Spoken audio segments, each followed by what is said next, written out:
हाँ। आज के स्वर्णिम सुनहरी सुगंधित संध्या, हो सकता है इस पृथ्वी पर, इस मृत्यु लोक पर कई सारे जीव शरीरों की जीवन की यात्रा का अंतिम पड़ाव हो।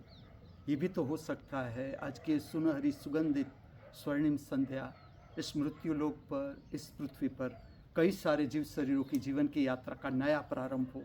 हम दोनों प्रकार के जीव शरीरों की आगे के कल्याणकारी मंगलमय जीवन यात्रा के लिए हमारी सभी की ओर से इस दिव्य स्थान से, इस पवित्र स्थान से शुभकामनाएं प्रार्थते हैं। नमस्कार, वंदन, प्रणाम। कृपया ओम हिमांशु श्री का हार्दिक वंदन, नमस्कार, प्रणाम स्वीकार करें। आप सबका हार्दिक स्वागत है सांध्य समय की पवित्र प्रक्रिया नृत्य सुदर्शनम प्रक्रिया में, जिसमें आज मैं भारत के आध्यात्मिक एवं प्राचीन नृत्य शास्त्र कथकली नृत्य पर आधारित एक नृत्य सबर प्रार्थना अभिव्यक्त करने को चाहता हूँ। वैसे कथकली नृत्य को हम देखें तो ये पूरा टीम वर्क होता है, पूरी रात चलता है, ऐसा भी प्रयोग होता है। लेकिन मैं इसे इस तरह से इसके ऊपर आधारित कुछ प्रार्थना का प्रागट्य करने को जा रहा हूँ, जिसमें पवित्र राग जो है शुद्ध आभेरी राग पर आधारित ये रचना है जिसे मैं प्रकट कर रहा हूँ। ये रचना इस तरह से है, पहले भावात्मक कुछ प्रागट्य है, इसके बाद कुछ ताल की गति है और अंत में मंगलम प्रार्थना है। तो मैं ऐसा नहीं कहूँगा कि मैं कथकली नृत्य प्रकट करने को जा रहा हूँ, लेकिन जो आप वेशभूषा देख रहे हो ये भी कथकली नृत्य की ही है, और मैं ऐसा कहूँगा इस पर आधारित मैं एक प्रार्थना प्रकट करने को जा रहा हूँ। और मेरा जो प्रयोग है कि इसे किस तरह से सोलो परफॉर्मेंस में बदला जाए, छोटी छोटी सुंदर प्रार्थनाओं को किस तरह से इसका प्रागट्य किया जाए, ये मेरा नम्र प्रयास है। और ये जो सारी सुंदरतम प्रार्थनाएं हैं वो आप तक पहुंचाने का मेरा एक नम्र प्रयास है। कथकली नृत्य शास्त्र जो है इसका मैं आपको श्रृंगार कहूँ तो आध्यात्मिक रहस्य इस तरह से है। इसका श्रृंगार देखोगे, अगर आप आर्टिस्ट को देखो कथकली करते हुए, और जब वो अपना कथकली नृत्य के बाद अपनी सामान्य वेशभूषा में आपके सामने आए, आप पहचान भी न पाओ कि ये था जिसने ये पात्र, ये कैरेक्टर किया था।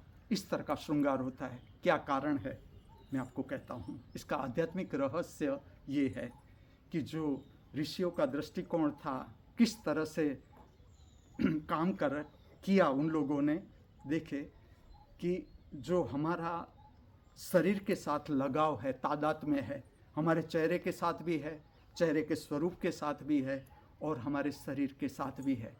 तो इस तरह से शरीर को प्रकट किया जाता है। जो मनुष्य का नॉर्मल शरीर है जो हम देखते हैं, इस तरह से आपको कथकली में दिखेगा नहीं। इसका श्रृंगार इस तरह से होता है कि शरीर से अनेक गुना बड़ा शरीर प्रकट किया जाता है। तो इसका एक रहस्य ये है, शरीर के साथ का तादात्म्य तोड़ना, या जो स्वरूप के साथ का तादात्म्य है, हमारा लगाव है, उसे तोड़ना। और एक दूसरा ये कारण भी है इसका कि इसमें जो आकृति है उसे बड़ी की जाती है। जो मनुष्य का नॉर्मल कद होता है उससे आप देखोगे तो इसकी आकृति बड़ी होती है। ये श्रृंगार इतना ही दर्शाता है कि मनुष्य से आगे, मनुष्य से ऊपर कुछ है, देव योनि है, उसको प्रकट करने के लिए भी इस तरह का श्रृंगार किया जाता है। जो आज का पूरा श्रृंगार है वो कथकली का ही श्रृंगार है। और ये केरला से मुझे भेंट कर रहे हैं श्रीमती अलका श्री हेमंत वैद्यनाथन, बॉम्बे से श्रीमती माधुरी श्री हसमुख गाला, और पूना से श्रीमती सुगंध शशिवदन। तो ये सब ये पवित्र वस्त्र और श्रृंगार अर्पण करने को जा रहे हैं। खास करके इसका मुगट जो है वो तैयार किया है यहाँ पर ही जंगल में बैठ के श्री जगन्नाथ स्वामी और श्रीमती चित्रलेखा ने। इसे तैयार किया है, जो मैं नृत्य में धारण करूँगा।